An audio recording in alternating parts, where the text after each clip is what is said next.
Unity stands for peace in the presence of conflict, for love in the presence of hatred, for forgiveness in the presence of any perceived injury.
Hi, my name is Lynn Barron, and I'm with the campaign for the Department of Peace.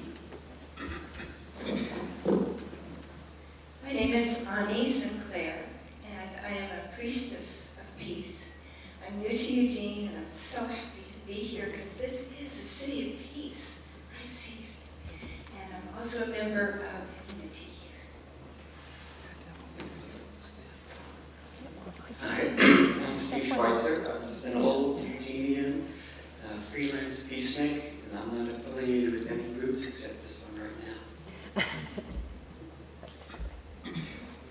I'm Peg Morton, and I think of myself first and foremost as a vigiler for peace. And I'd like anyone in the room who participates in the vigils for peace to stand.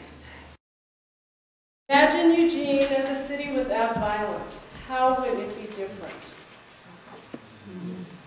Talk about how it would be different. And just go ahead. We wouldn't have police violence. What would it look like? What would? Yeah, I think people would look one another in the eye.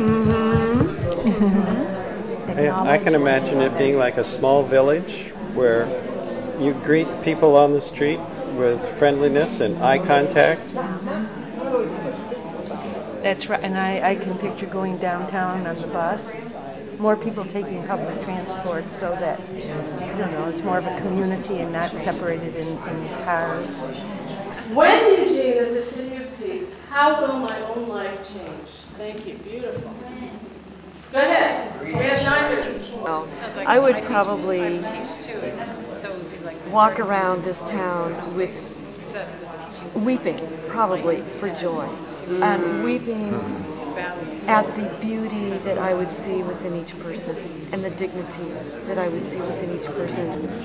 You know, that each person would be manifesting themselves more, like we'd be living kind of in a community of suns, you know, people shining with what they have to bring to the world. And so, but roughly starting at the beginning, at the prenatal care stage, the chemistry that a woman experiences when the baby is still not born can influence the way the child comes out in terms of brain activity.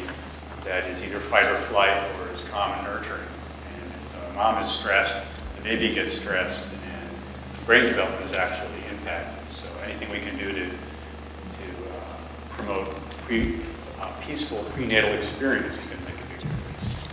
Anything that we can do to support positive parenting skills is great. We have groups like Birth to 3, we have doulas for teens to help them with parenting, we've got Relief Nursery. And recently, Eugene did a survey of kids looking at what are they experiencing. And here's a data point that you want to know about. Between 40 and 60% of kids in Eugene, 4J, are saying they've experienced harassment or bullying. Right? Big number. But keep in mind, the national government, the federal government also did a similar sort of census, and they found that between around 30% of kids are claiming those similar numbers. So Eugene is a little higher than the national norm. Either way, incredibly high numbers, and something we really need to do something about. So most veterans that are served by Roseburg, and particularly most OEF and YF younger veterans, are actually in our community. And these are people that have experienced tremendous trauma and stress, and they're right here amongst us. And I wasn't sure how all of my trauma work with children and families would relate or transfer over to veterans. And what I learned is that all directly transfers. We're all human beings, and trauma is trauma. This trauma is very unique. But what I really want you to know is they are right here amongst us, desperate for help, needing healing, and not knowing how to do that. Get that. And the personal part of what I want to say is it's my responsibility to welcome these veterans back. It's all of our responsibilities. We cannot expect people that have gone off to war and combat and not seen things to come back to this community and just be the same. They are not the same. They will never be the same. Combat alters your view for the rest of your life. Domestic violence is defined as a pattern of intentional coercive behavior used to gain power or maintain control over an intimate partner. That's the definition. It can include the use of various tactics, including verbal, emotional, sexual, economic, physical, and spiritual abuse. It's not just a physical thing. Okay? There are many common misconceptions about domestic violence, and like I said, I'm just going to touch on a few because of time. Drugs, alcohol, and anger cause domestic violence. This is not true. These can increase the danger level of incidents and are found to be present in at least 50% of domestic violence cases. However, many alcoholics and drug users do not abuse, and there are many batterers who do not use drugs or alcohol. Plus, the majority of us experience anger from time to time, but that doesn't mean we take it out on people around us, correct? The Eugene City of Peace has its roots, as I understand, in the Peace Department Initiative. But it has extended and deepened this initiative. It has taken it to the local level. And in doing so, it shares the recognition of a number of other movements that in dealing with deep systemic global problems, there is real advantage to bringing a focus to local action. Think global, act local. Did I get that right? Mm-hmm. The powerful forces that are now dominant in this world do not actively cherish and prosper peace. They remain quite powerful, so that there is real advantage to acting locally. Our efforts can have comparatively greater impact. But this is not just a tactical, not just a strategic concern.